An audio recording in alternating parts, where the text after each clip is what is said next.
yung payout na nakalagay, AKAP ito, etc. etc. Sa inyo po, nung panahon nyo na nakakuha kayo ng pondo sa AKAP, paano pong distribution, Mayor?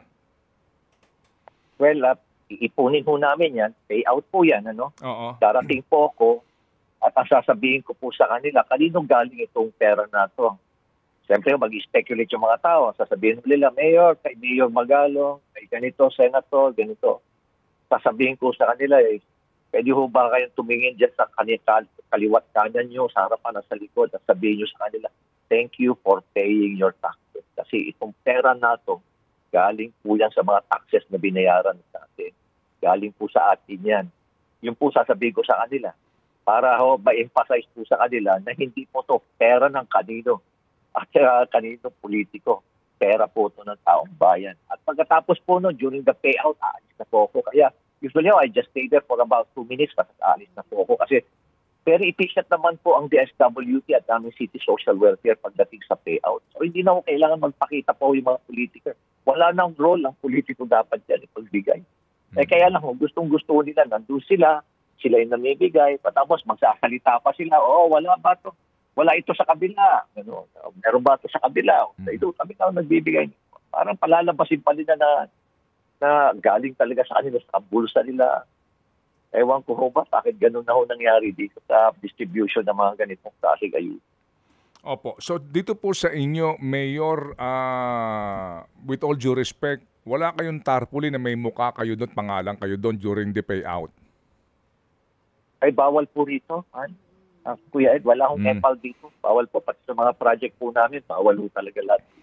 At bawal, pinagbabawalan ko yung sarili ko na magbigay ho ng pera.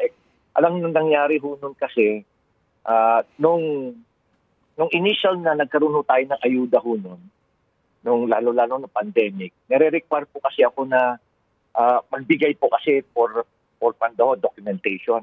Pero yung first 10 lang ho, pagbigay ko ng first 10, aalis na po ako. Until such time po na naisipan ko na ho na hindi na talaga ako magbibigay. Ayoko na nagbibigay ako. Ganun na ho yun eh. Dapat ho talaga ganun kasi wala dapat utang na loob yung mga tumatanggap sa mga politiko. Hindi ho dapat sila nagkakaroon ng utang na loob. Pera ng taong bayan. Opo. Sige po. So, Mayor, yung AX po, walang problema kasi nabasa rin po natin ang pinaggalingan nito at yung kanyang target beneficiary at mga requirement din po, ano? Oo, kasi nga ito yung mga in crisis na namatayan, pamasahe pa sa probinsya, etc. etc.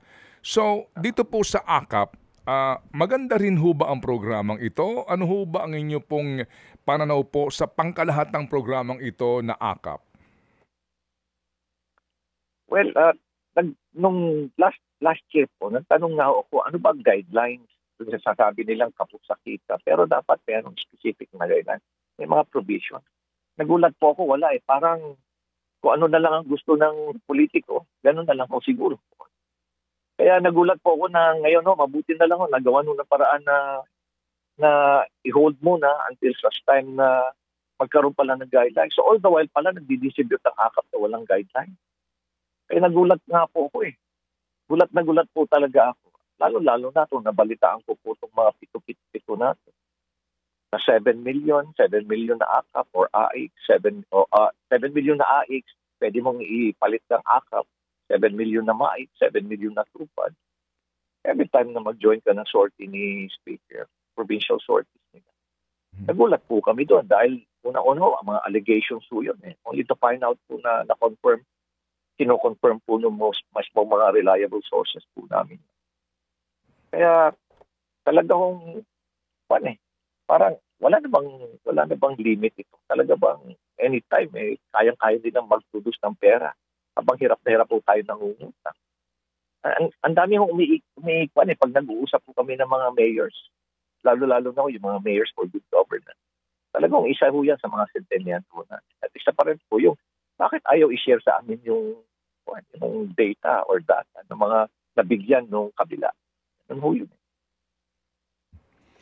Sharing of data, kahapon po natanong din namin yung ASEC ng DSWD kasi hindi po ang panawagan nila Cielo Magno et al., no, Mayor, na to be transparent. Paano makakakuha ng listahan ng nakatanggap, taga saan, at yung kanyang economic profile at maging yung halaga na natanggap nito. Kayo ho ba dyan sa Baguio, meron ba kayong poder bilang elected local official na humingi nitong datos sa DSWD para din po sa kadahilan ng para meron na kayong record at wala na pong duplication. Kaya nyo ba makahingi ng ganun pong record, Mayor? Sir Ted, I tried to talk to the SWD. I even raised this matter with the secretary of the SWD during one of our engagement with the mayor. At talagang ang in-vote po nila, ang DSWD po gustong magbigay. Kaya lang ho, meron nung nasasabihan ho sila na violation ng Privacy Act yan. Kaya tatakot naman ho sila. Kaya ayaw ho nilang, hindi ho sila nag-share sa amin ng data. Yun ho talaga yung isa sa mga problema namin. Kaya talagang malaki yung posibilidad na nakatanggap siya doon sa kabila, nakatanggap pa sa amin. Ganun ho yan. Kami nga ho, willing kami i-share yung data namin. Mayor, sa isa pong isa hong kapulungan ng mga barangay kapitan diyan po sa Cebu ay gumawa na po ng resolusyon at sinasabi nga nila dito sa ombudsman baka pwede itong imbestigahan kasi nalalagay sila sa alanganin dahil may mga barangay nga doon na hindi dinadaan sa kanila at sila ang hinahanapan ng pera ng kanilang constituents. Diyan ho ba sa inyo pong lugar sa Baguio, meron din bang mga ganun po na mga barangay kapitan na maaring, alam nyo na kasi, hindi maitatanggi sa mga politiko rin po, may kanya-kanyang kaalyado po na barangay kapitan eh. Meron din ho bang ganyan sa inyong sitwasyon na ang ilang mga barangay kapitan ay naghumihingi sa inyo o kaya nagtatanong kung bakit si kapitan ganito meron ako wala? Wala naman po. Wala naman po ako narinig na gano'n na complaint. Dito, ang complaint po dito is pinipilit po sila mag-issue ng certification na indigent. Kaya nagko-complain po sa akin yung mga kapitan, yung ibang kapitan. Bakit sila pinipilit na mag-issue ng certification? Yun din po actually ang issue po nitong sa Daan Bantayan, no? Meron din po nga sinasabi dito na para po yung Certificate of Indigency ang hinihingi sa kanila. Kaya ang ibang nga daw po, hindi agad-agad nagre-release kaya inaaway sila. Ganun po yung nangyayari dito. Complain po sa akin, nilapitan po ako ng mga ibang barangay kapitan po. Okay, so itong Certificate of Indigency ay isa sa mga maari pong hawakan noong tatanggap noong AKAP ng cash assistance na ito. At diyan po sa inyo, may mga kapitan na ayaw mag-release nito kasi nga hindi naman talaga indigent yung tao? Totoo po yan. Sila po nakakailam. Meron po nakakaalam ng talagang economic situation po ng kanilang mga presidente po rito. Isa po yun, yung mga kapitan. Talaga po may sila, may status sila dyan. Ano po ang inyong kaisipan po at kung mamarapati lang po ng mga proponents nito, pasintabi lang po, ano po ang inyong kaisipan po at suhestyon po dito sa pagpapatupad ng AKAP na ito at ang kanya pong kahalagahan sa gitna po ng ilang pa mga programa ng gobyerno para po sa pagtulong pinansyal sa mga nangangailangan? Alam niyo po, Sir Ted, diretsuhan na lang po. Sa tingin ko ito pong AKAP fund na ito, talagang election fund lang po ito. Nakakalungkot isipin nyo, sa ngayon, ang ipinapamigay pa lang nito mga ito may mga pondong AKAP at AIX. Sa ngayon, yan pa lang ang pinapamigay nila. Hindi pa nila napapamigay yung kanilang mga ninakaw sa gobyerno. So, yan pa lang binibigay nila. Pera pa lang ng gobyerno. Pinalabas na nilang kanila. So, talagang napakalaki ho ng kanilang election money. Kaya nakakalungkot. Kaya ako naman, tuwa-tuwa naman ako na magkakaroon na ng guidelines yung AKAP na yan. Actually, pati na rin ho yung AIX, na-abuso na rin ho yan. Kita naman namin yung naramdaman namin. Kami naman po rito sa local government, nakikita naman po namin talaga kung paano po dinidisperse po. Opo, sige po. So, may tanong lang po si Chacha, Mayor, bago po kita babalikan. Oo. Mayor Benji, yung binabanggit nyo po na 7-7 scheme na sinasabi nyo na galing sa isang reliable source, although kanina narinig ko parang napatunayan. Ito po bang reliable source sa binabanggit nyo ay mula rin sa Kongreso? Opo, sa Kongreso po yan. Ibig sabihin ho yan, every time na you join a sortie, you get this 777. No, 7 million po yan na AX o pwede mo ipalit ng AKAP, 7 million na MAIP sa medical assistant. Tapos 7 million na tupad. So that's 21 million. Kung nakadalawang sortie ka, pero ka 42 million. Kung nakatatlo ka, o nakaapat ka, meron kang 84 million. Oo, malaki. Oo, dumami ng dumami. Dumami ng dumami. Kaya sabi ko, minsan may tinanong akong kongresista Sabi ko, Kong, aware ka ba dito sa Juan? Tatanungin lang kita, diretsuhan lang tayo kung 777. Ay, oo. Ngayon dumadami na kasi nalalaman na ng ibang mga kongresista na kaya marami na sumasama sa sortie. So, ibig sabihin ba, kaya pa rin yung 777, 37 o 27 na lang? Hindi, 37 pa rin. Pero nilimit na lang sa 4 na sortie. Maximum na lang na 4 na sortie.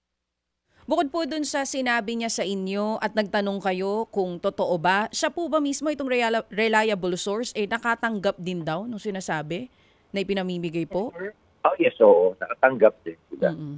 Nakatanggap din sila. Dahil siyempre, kailangan din nila para meron din sila maibigay sa kanilang mga constituent.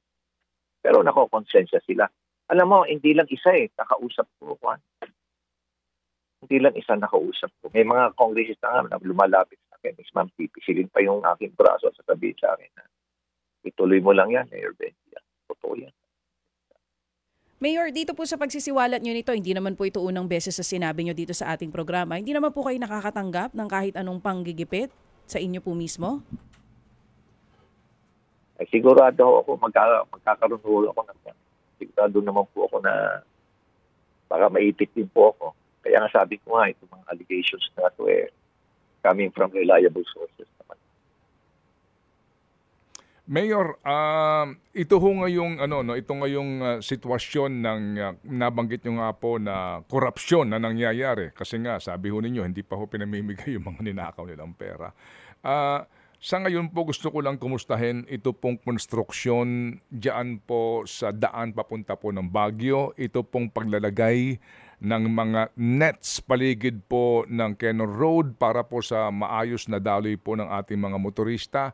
So far po, kumusta ang inyo pong report na tinanggap sa inyong mga contact sa DPWH po? Kumusta na po ang project na ito, sir? Well, alam mo, Sir Ted, last year, naglabas sila nag-announce sila na wala nang hininto na lahat ang Rocknetic project. Pero ito nga na, may ongoing na Rocknetic project ngayon dito sa Manulit, sa Quezon Road. Pero naman, isipin mo, yung bawat square meters niyan is nasa nasa detailed unit price analysis yan, nasa contract. Every square meter ho yan, 25,000 pesos.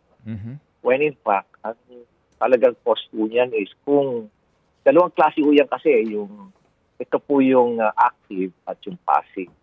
Yung active po, ito yung rack screen.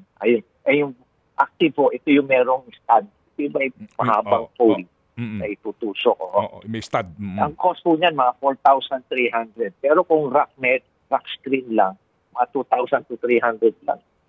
Pero isipin nyo, laki ng 25,000 pesos. So, ibig sabihin niya, sa bawat square meter, ang kinikita nyo, almost mga 15,000 pesos. Grabe ho talaga. Ilang yan? Ilang thousands and thousands of square meters po ang ginawa yan.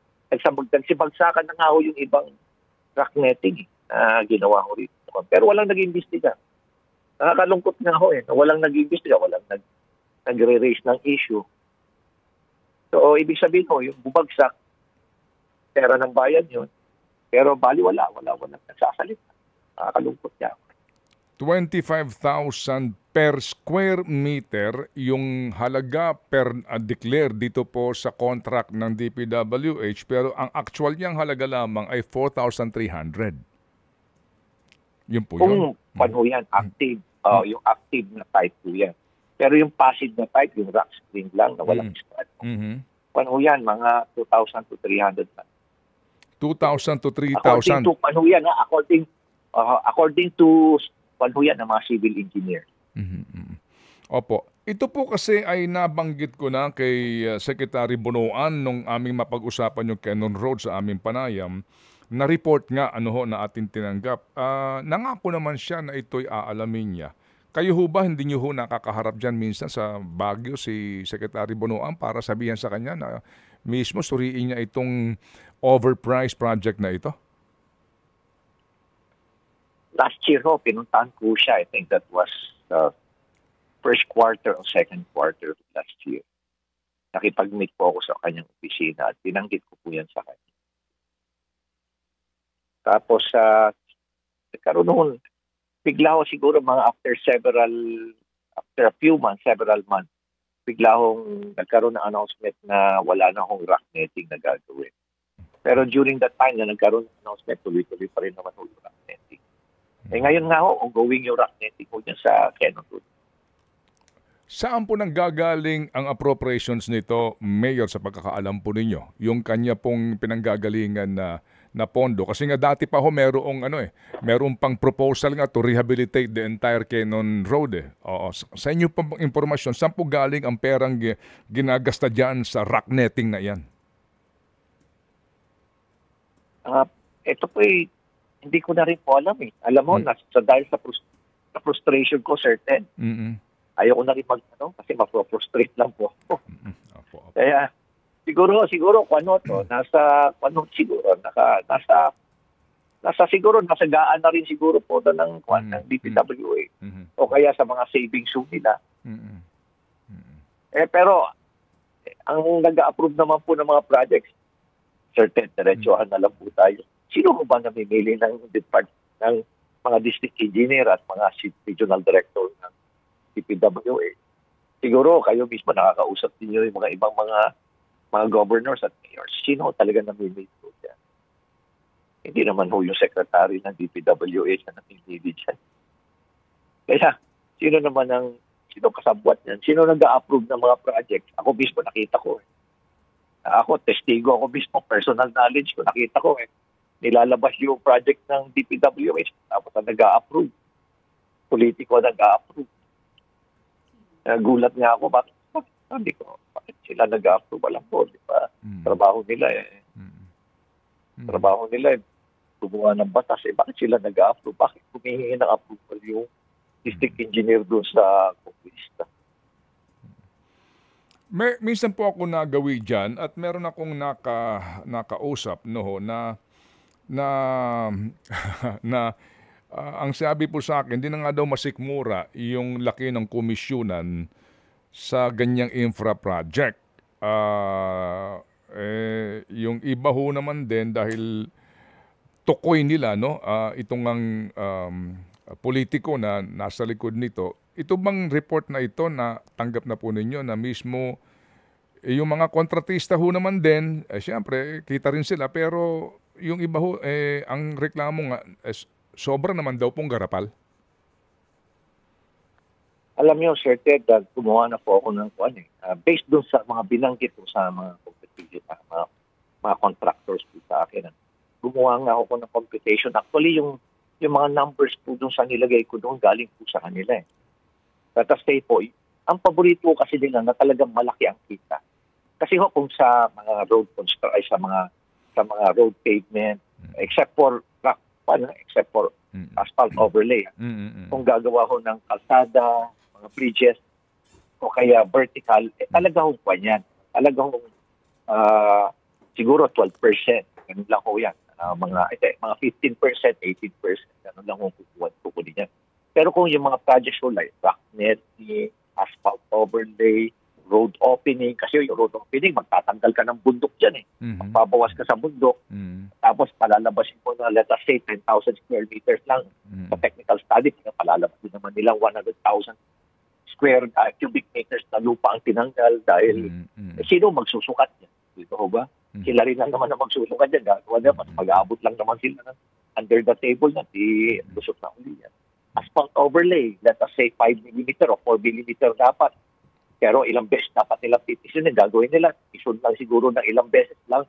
Kaya ang bilis dito nga ako sa Baguio, ang bilis matanggal yung mga asphalt overlay rito pag pinagyo. Sunod-sunod na Baguio, tanggal na naman yung isang kalsada na naman namin dito. Ubus na naman yung asphalt overlay na nilagay nila. Yung cat's eye. Alam niyo ba yung kung magkano isang piraso niya? Magkano? 11,720 Yung cat's eye? pesos yung bawat piraso niya. Magkano? 11,720. 11,700. Detailed unit price analysis. Nasa detailed unit price analysis po yan. 11,720. Ang isang cat's eye? Opo, isang cat's eye ho yan. Ang isang piraso ho niyan, actual cost po yan. Kami po na humingi po ng quotation ho sa legitimate supplier din ho ng DPW. Ang binigay ho sa amin is 1,800. Wow. 1,350 na yung per piece plus 200 na installation plus 246 pesos na tax. That's about 1,800. So, bawat piraso, ang markup is 9,900. Paano yung railings sa yung barandilya, sa mga kurbada? Ayun po yun, Sir Ted. Alam niyo, kung may sana ako, nag-Zoom meeting na lang tayo para maipakita ko sa inyo. No? Yan po yan sa kurbada. Tama yung sinabi niyo, Sir Ted, kurbada. Bakit ho, pumunta ko kayo rito sa Marcos Highway? Pati ho, diretsong kalsada, nilagyan ho nila. Alam niyo ho ba kung magkano po yung ang presyo ho niyan? Sa detailed unit price analysis, it's 121,330 pesos per meter. Per meter? Per meter po yan. Per meter po yan. So, kumontak po kami sa isang Chinese supplier at nag-research din po kami sa internet. Alam niyo ba kung magkano presyo niyan? $255 per meter. O sabihin na lang natin, para mas madali yung computation, $300 na lang. 50. Tapos freight and tax at na. Sabihin na lang natin, 20,000 pesos. So isipin nyo, per square meter 100,000. Per square meter, 100,000. Inoperan nga ho niyan ako Inoperan po ako ng mga supplier niyan. Sinabi sa akin, Mayor, 40-60 tayo rito pag ikaw po. 40-60. Pero kung nakakuha tayo ng pondo sa taas, 6% ka lang. Sabi sa akin. Mayor, ito ho ba yung may mga gulong? Oo, yung mga yung rollers. Yung rollers, yes. Yung may mga gulong na kulay orange, no? Na papanik sa Marcos Highway. So, 100,000 per meter ang patong. Oo, per meter. Kaya ginawa ko nila, per meter. Kaya nga per meter yun. Kaya hundreds and hundreds of kilometers po yung ginawa. Kaya talaga isipin nyo na lang kung gano'ng kalaki talaga ang kinita ko. Yung 60-40 po na offer sa inyo ng contractor, ano po yon? 60 sa kanila o 60 ikaw?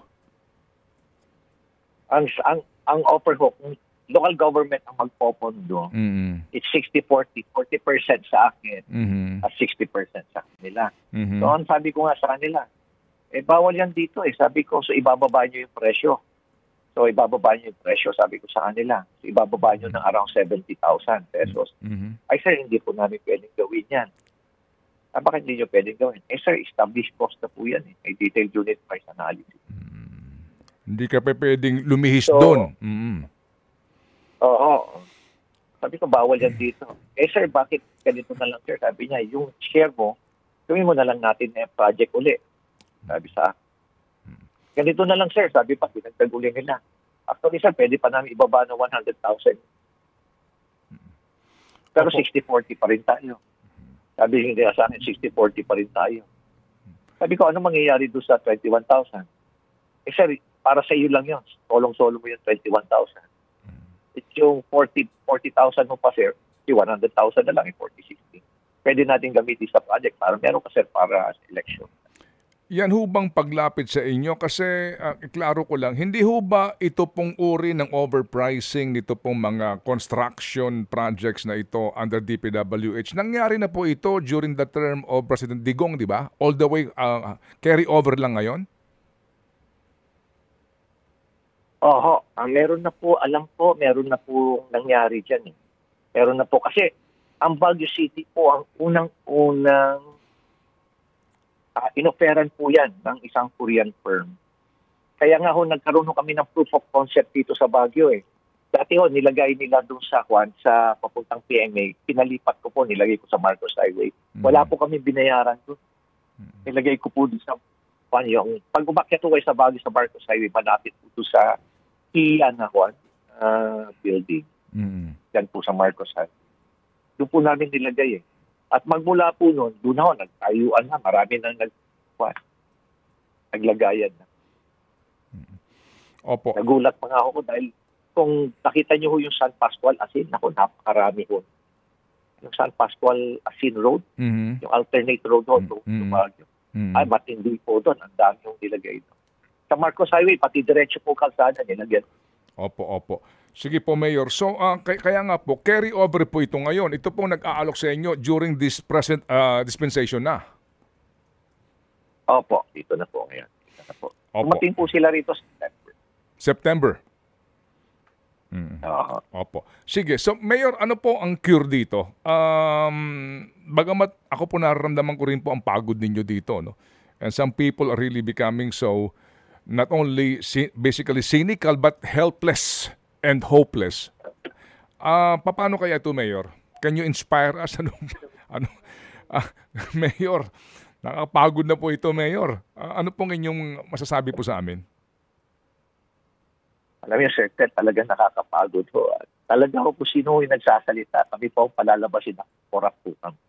Eh dito nga ako sa Baguio, halos sabihin na lang ko na pag-aari ko na lahat ng mga buildings dito at lahat ng negosyo rito sa Baguio.